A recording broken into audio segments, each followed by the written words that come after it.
Well, the sector in focus, the stock in focus is from the cement space. Remember, ACC delivered its numbers yesterday and the numbers were a beat as far as market expectations were concerned.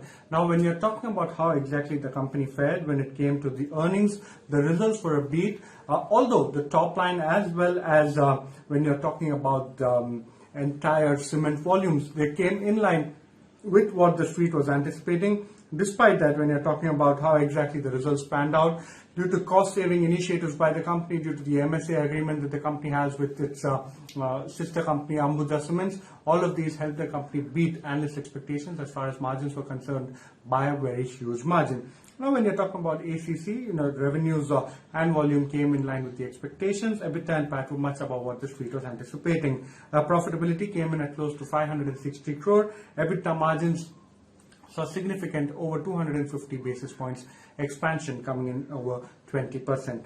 Now, when you're talking about the company, what is it that the company is saying? The company said that it delivered the highest ever revenue and operating EBIT. Also, the company, which, remember, for a very long time there have been concerns that Lafarge Holcim, the parent company of both ACC and Ambuja, hasn't really been focusing as far as its Indian operations were concerned, and this is something that the street as well as analysts continuously mentioned as far as both ACC and Ambuja are concerned. But clearly now they've gone on an expansion plan, they've gone on a cost-saving spree, and this is something that is clearly making an impact as far as the bottom line and margins are concerned. You're also seeing volume offtakes pretty good, but remember, other competition, other companies too have been quite active when it comes to going ahead and expanding capacity within this particular space. So when you're talking about what the company is saying, a large grinding unit at Sindri is something that the company has added. The company has driving 4 stated strategic priorities.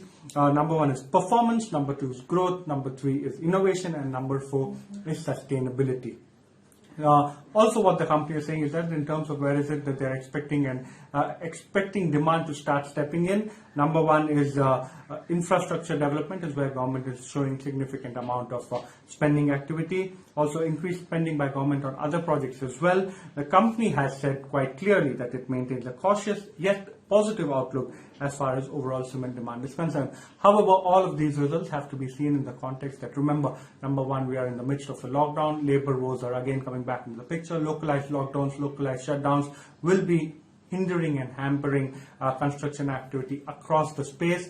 And also, given the fact that we are just going to begin the upcoming monsoon quarter, typically cement prices tend to fall off a little bit during this particular quarter. Also, you've got to keep in mind that both ACC and Ambuja face tremendous competitive pressure, and again, that is something that needs to be watched out for. So